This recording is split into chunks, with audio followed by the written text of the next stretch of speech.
بے شک آپ اس شخص کو ڈر سنائیں من اتبع ذکر جو نصیحت کو مانے وخشی الرحمن بالغیب اور بن دیکھے رب کو مانے. یار جب کوئی دیکھ لے سامنے آنکھوں کے آ جائے تو پھر تو وہ فرعون نے بھی کہا تھا نا آمنت برب موسیٰ میں موسیٰ کے رب پر ایمان لایا ہوں. تو دیکھ کے یہ تو بدبخت ایسے تھے چاند ٹکڑے ہوتے دیکھا پھر بھی نہ مانا. اور مدینے والوں نے کچھ بھی نہ دیکھا کہا ہم جانے وار دیں گے آپ کے نام پہ. تو کہا کہ محبوب وہ تیری راہیں تک رہے ہیں وہ تیرا انتظار کر رہے ہیں اور وہ بن دیکھے مان رہے ہیں. اللہ اکبر. الذین یؤمنون بالغیب بن دیکھے انڈٹھے جو سودے کرتے ہیں. بڑا معروف نام ہے بہلول کا. مجذوب میں تھا. مجذوب وہ ہوتا ہے کہ تجلیات کے وفود سے جس کا چراغ عقل ٹوٹ جائے بجھ جائے جس کا شیشہ عقل ٹوٹ جائے اس کو مجذوب کہتے ہیں. لیکن اللہ کی قربت کے سائے میں وہ رہتا ہے. اقبال نے بھی کہا کہ نہ پوچھ ان خرقہ پوشوں کی ارادت ہو تو دیکھ ان کو یدے بیضا لیے بیٹھے ہیں اپنی آستینوں میں تمنا درد دل کی ہو تو کر خدمت فقیروں کی نہیں ملتا یہ گوہر بادشاہوں کے خزینوں میں. رب اشعث اغبر مدفوع بالابواب لو اقسم علی اللہ لابر. بہت سارے لوگ کہ ان کے بال بکھرے ہوئے حالت پراگندہ تمہارے دروازے پہ ہیں تم دھکا دے دو بابا پرے چلا جا. لیکن فرمایا کبھی انہیں چھیڑنا بیٹھنا اللہ کے نام پہ قسم ڈال دیں تو اللہ پوری کر دیتا ہے. ایسے لوگ بھی. یہ بخاری کی روایت ہے جو میں آپ کے سامنے پیش کی ہے. رب اشعث اغبر مدفوع بالابواب لو اقسم علی اللہ. اگر اللہ پہ کوئی قسم ڈال دیں لابر اللہ پھر پوری کرتا ہے. ان کی لاج رکھتا کرو کیونکہ بندے جو اس کے ہوتے ہیں. بغداد کا بازار تھا اور ایک حلوائی جو ہے وہ صبح صبح اپنی دکان سے جا رہا تھا کہ ایک فقیر آ نکلا. لکڑی کے کھڑاؤں اس نے پہنے ہوئے تھے. تو کہا بابا جی آؤ ذرا بیٹھو. تو اس نے گرم گرم دودھ نکال کر کے بابا جی کو پیش کیا. صبح کا موقع تھا اس نے پیا اور اللہ کا شکر ادا کیا اور اس کو بھی کہا تیرا بھی شکریہ اور فقیر آگے چل پڑا. بازار کا منظر تھا. آگے ایک فاحشہ عورت اپنے دوست کے ساتھ اپنے یار کے ساتھ سیڑھیوں پر بیٹھ کے موسم کا لطف لے رہی تھی. یہ آج کل جس طرح ہلکی ہلکی بوندا باندی ہو تو جی چاہتا نا کہ باہر آئیں اور منظر دیکھیں. تو ساون کی رت لگی ہوئی تھی ہلکی ہلکی بوندا باندی تھی. تو سیڑھیوں پہ بیٹھ کے وہ موسم کا لطف لے رہے تھے کہ یہ فقیر اپنی موج میں بازار سے گزرا. تو لکڑی کے کھڑاؤں تھے. کیچڑ اڑ کے کبھی دائیں گرتا تھا کبھی بائیں گرتا تھا. ایک چھینٹا اڑا اور اس عورت کے لباس پہ جا گرا. اس کے پاس اس کا بیٹھا ہوا جو یار تھا اسے بڑا غصہ آیا. اٹھا اور آ کے فقیر کے منہ پہ تپڑ مارا. فقیر بنے پھرتے ہو چلنے کی تمیز بھی نہیں ہے قیمتی لباس ضائع کر دیا. فقیر نے آسمان کی طرف دیکھا اور ہنس کے کہا مالک تو بھی بڑا بے نیاز ہے. کہیں سے دودھ پلواتا ہے کہیں سے تھپڑ مرواتا ہے. حضرت داتا گنج بخش علی حجویری کشف الماجوب میں لکھتے ہیں فقیر اتنی دیر تک فقیر نہیں بنتا جب تک خدا کی رضا پہ راضی نہیں ہو جاتا. بلیا لوکی تینوں کافر کافر آکھن تو آہو آہو آکھ. جب تک یہ کیفیت نہیں ہو جاتی فقیر فقیر نہیں بنتا. کہا مالک تیری بھی عجیب شان ہے کہیں سے دودھ پلواتا ہے کہیں سے تھپڑ مرواتا ہے. یہ کہہ کے فقیر آگے چل پڑا. وہ عورت چھت پہ جانے لگی تو پاؤں پھسلا سیڑھی سے تو سر کے بل گری. چوٹ کوئی ایسی آئی کہ موقع پہ فوت ہو گئی. شور مچ گیا کہ فقیر نے کوئی بد دعا دی تھی آسمان سے منہ کر کے تو یہ قیمتی جان چلی گئی. فقیر ابھی بازار کے دوسرے کونے تک نہیں پہنچنے پائے تھے کہ پکڑ لیے گئے. لوگوں نے کہا فقیر بنے پھرتے ہو حوصلہ بھی نہیں رکھتے ہو. کیا ہوا میاں؟ کہا تم نے بد دعا دی اور عورت کی جان گئی. کہا واللہ میں نے تو کوئی بد دعا دی تھی. کہا نہیں تیری بد دعا کا کیا دھرا ہے. لوگوں نے جو ہے وہ ضد کی کہ تو نے کوئی بد دعا دی تھی تب ایسا ہوا ہے. جب لوگوں نے ضد کی نا اس نے کہا اگر سچی بات پوچھتے ہو نا تو میں نے بد دعا کوئی نہیں دی. یہ اصل میں یاروں یاروں کی لڑائی ہے. کہا وہ کیا؟ کہا جب میں گزر رہا تھا تو میرے پاؤں سے چینٹا اڑا اس عورت کے لباس پہ پڑا تو اس کے یار کو غصہ آیا اس نے مجھے مارا پھر میرے یار کو بھی غصہ آ گیا.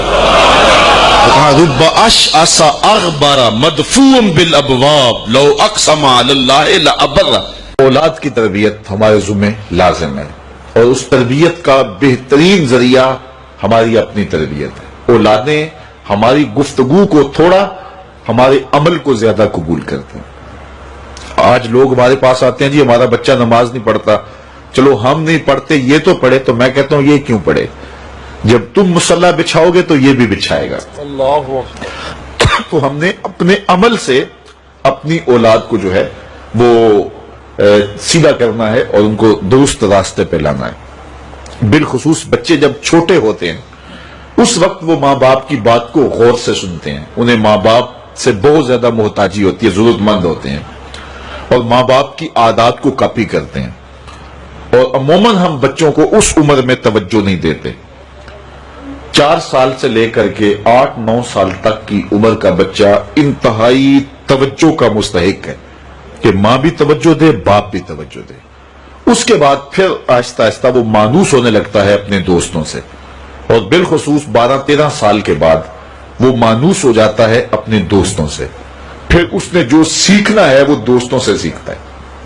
اگر دوست اچھے ہوں گے وہ اچھائیاں سیکھ جائے گا, اگر دوست برے ہوں گے تو وہ برائیاں سیکھ جائے گا. اس وقت ہم پریشان ہوتے ہیں کہ ہماری اولاد ہمارے پاس بیٹھتی نہیں ہے. اصل اس کی اب بیٹھنے کی عمر نہیں رہی, چونکہ وہ تمہارے ہم عمر نہیں ہے کہ تمہارے ساتھ بیٹھیں, اور اب وہ بچے بھی نہیں رہے تو وہ اپنی ہم عمر نسل کو تلاش کریں گے. اس وقت ہم اگر اولاد کو کھینچیں گے تو وہ ہمارے پاس نہیں آئے گی. وقت جو تھا وہ ہم نے ضائع کر دیا. لیکن ہمیں پھر بھی اس دور میں اولاد سے غافل نہیں ہونا چاہیے. ہمیں ایک تو کوشش کرنی چاہیے کہ اچھے لوگوں کی دوستی ان بچوں کے ساتھ جو ہے وہ پیدا کرنے کی کوشش کریں. المرء علی دین خلیلہ فلینظر احدکم من یخالل. رسول اللہ صلی اللہ علیہ وسلم نے ارشاد فرمایا ہر شخص اپنے دوست کے دین پہ ہوتا ہے, تو جب وہ دوستی لگانے لگے تو دیکھے کہ وہ دوستی کس سے لگا رہا ہے. تو جب یہ عمر بچوں کی پہنچ جائے تو اس وقت یہ خیال کیا جائے. اور حضرت سیدنا علی المرتضیٰ رضی اللہ تعالی عنہ نے فرمایا کہ 15 سال سے لے کر کے 20 سال تک کی عمر انتہائی اہم عمر ہے, اور اس عمر میں ہی نظریات بنتے ہیں اور خیالات پختہ ہوتے ہیں. تو جس نے اس عمر کو سنبھال لیا اس نے اپنی زندگی سنوار لی, اور جس کی یہ عمر بگڑ گئی اس کا سب کچھ بگڑ گیا. اس وقت میرے خیال کے مطابق 15 سے 20 سال تک کی اس عمر کو دوست بھی نہیں اتنا بگاڑ سکتے, معاشرہ بھی اتنا نہیں بگاڑ سکتا.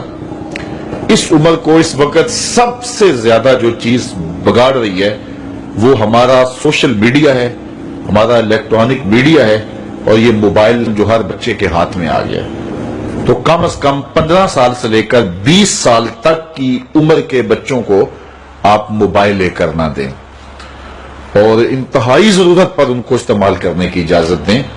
باقی ان کو اس عمر کے اندر اگر آپ نے اجازت فراہم کر دی اور وہ آپ کے کہے میں نہ رہے تو یہ ایسی بربادی ہے, ایسی تباہی ہے کہ جس کا ازالہ بعد میں بہت مشکل ممکن ہوگا.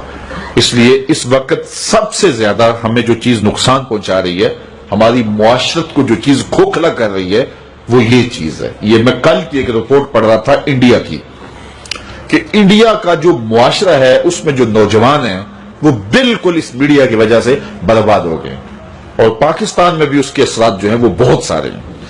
لیکن یہاں اب بھی کوئی شرم و حیا موجود ہے, لیکن اگر ہم نے اپنی نسل کے آگے بند نہ باندھا تو یہ میڈیا مغرب کی جانب سے ہماری معاشرتوں کو تباہ کرنے کے لیے ایک ہتھیار کے طور پہ استعمال کیا جا رہا ہے, اور ہماری نسل بڑی تیزی کے ساتھ جو ہے اس کا شکار ہو رہی ہے, اور گھر لٹ رہے ہیں. شرم و حیا وہ جو ہے وہ اس کا جنازہ نکل رہا ہے.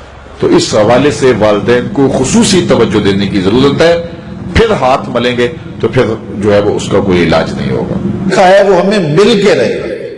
شیخ سعدی شیرازی فرماتے ہیں یہ کبھی نہیں ہوتا کہ مقدر کا لکھا نہ ملے, ہمارے اوپر صرف کوشش کرنا ہے. انہوں نے بڑی خوبصورت مثال دی کہ ایک بندہ جا رہا تھا جنگل میں, تو اس نے دیکھا کہ ایک لومڑی ہے جس کے پاؤں بھی کٹے ہیں, ہاتھ بھی کٹے ہوئے. تو اس نے کہا مالک تو اس کو کیسے رزق دیتا ہوگا؟ تو وہ ایک درخت پہ چڑھ کے بیٹھ گیا. ایک شیر آیا, اس نے شکار کیا اور کچھ کھایا اور باقی بس خزدہ چھوڑ کے چلا گیا. یہ رینگتی ہوئی آگے بڑھی اور وہ جو بچہ کھچا تھا اس نے وہ کھا لیا. تو اس کا بڑا یقین کامل ہو گیا. اس نے کہا کہ مالک تو کتنا کریم ہے, اس کو بھی رزق دیتا ہے. ایک غار میں جا کے بیٹھ گیا. جب وہ بے دست و پا لومڑی کو رزق دیتا ہے, انہیں تو پھر انسان. ایک پہر گزرا, 2 پہر گزرے, تو حاطف سے آواز آئی میرے بندے میں تجھے بھی دوں گا لیکن شیر بن لومڑی نہ بن. شیر بن لومڑی نہ بن کہ خود بھی کھاؤ اور اوروں کو بھی کھلا. تو قسمت کا ہے جو مل کے رہتا ہے. اب کوئی شیر بن کے لے لے یا لومڑی بن کے لے لے, حرام ذریعہ اختیار کر لے یا حلال ذریعہ اختیار کر لے، اب یہ ہمیں اس نے اختیار دیا ہے۔ فَلَنُحْيِيَنَّهُ حَيَاتًا طَيِّبَةً، اللہ فرماتا ہے کہ جو میرا ہو جائے پھر میں ستھری زندگی دے دیتا ہوں، میں پاکیزہ زندگی دے دیتا ہوں، میں نورانی زندگی عطا کر دیتا ہوں۔ تو یقیناً جو اس کے ہو جائیں پھر اللہ اس کا ہو جاتا ہے۔ فَلَنُحْيِيَنَّهُ حَيَاتًا طَيِّبَةً کا روپ چڑھتا ہے ان کے چہرے کے اوپر، زندہ ہوتے ہیں تو خوبصورت زندگی گزارتے ہیں، اور جب اس دنیا سے جاتے ہیں تو پھر بھی خوبصورت زندگی گزارتے ہیں۔ اللہ تعالی ہمیں ایسا کر دے کہ مرنے کے بعد بھی ہمارے چہرے پہ رسول اللہ کے انوار کا عکس نمایاں ہو، اور دنیا کی زندگی میں رہیں تو ہم طمانیت کی زندگی، سکھ اور چین کی زندگی گزاریں۔ صبح سے لے کر شام تک ٹینشن، مصیبت، پریشانیاں، کیا ضرورت ہے اتنا کچھ لینے کے لیے؟ درود پڑھتے جاؤ، زندگی گزارتے جاؤ، زندگی سوچی گزارو، زندگی اوکھی نہ گزارو، جو اللہ نے دے دیا اس پہ راضی ہو جاؤ، بس ٹھیک ہے۔ اگر کوئی لوگ تمہیں گالیاں دیتے ہیں، برا کہتے ہیں، کوئی بات نہیں، بلیا لوکی تینوں کافر کافر آکڑ، تو آہو آہو آہو۔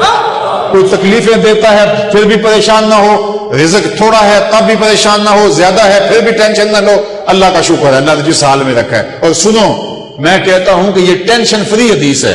حضرت علی المرتضیٰ فرماتے ہیں جو اللہ کے دیے گئے تھوڑے رزق پہ راضی ہو گیا، اللہ قیامت کے دن اس کے تھوڑے عملوں پہ راضی ہو جائے گا۔ جو اللہ کے دیے تھوڑے رزق پہ راضی ہو گیا، اللہ قیامت کے دن اس کے تھوڑے عملوں پہ راضی ہو گیا۔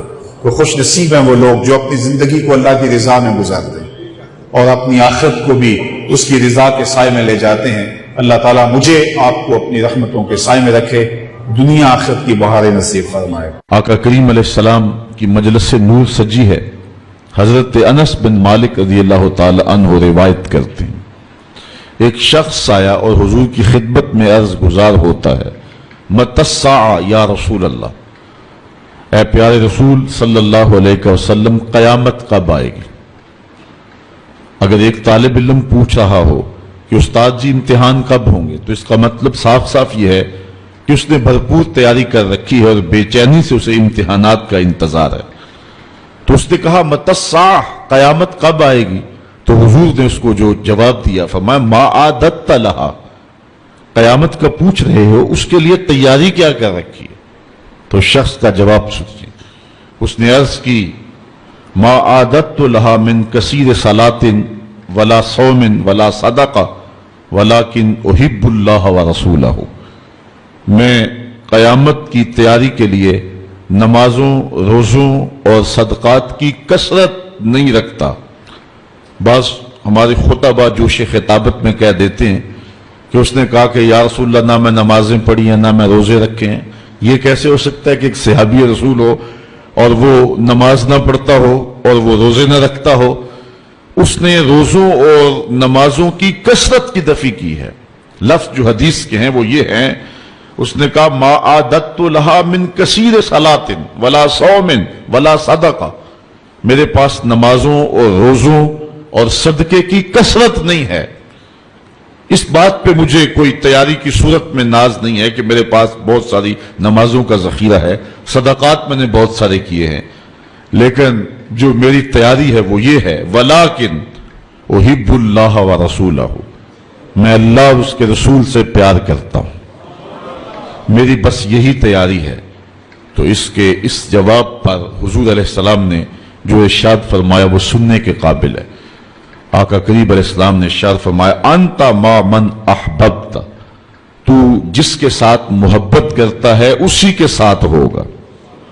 اب حضرت انس بن مالک رضی اللہ تعالی عنہ اپنی رائے دیتے ہیں، فرماتے ہیں فما فرحنا بے قول النبی صلی اللہ علیہ وسلم انت ما من احببت، کہتے ہیں ایمان لانے کے بعد زندگی میں کبھی اتنی خوشی نہیں ہوئی تھی جتنی خوشی اس قول کو سن کے ہوئی کہ حضور علیہ السلام نے فرمایا کہ تم اس کے ساتھ ہوگے جس سے محبت کرتے ہو۔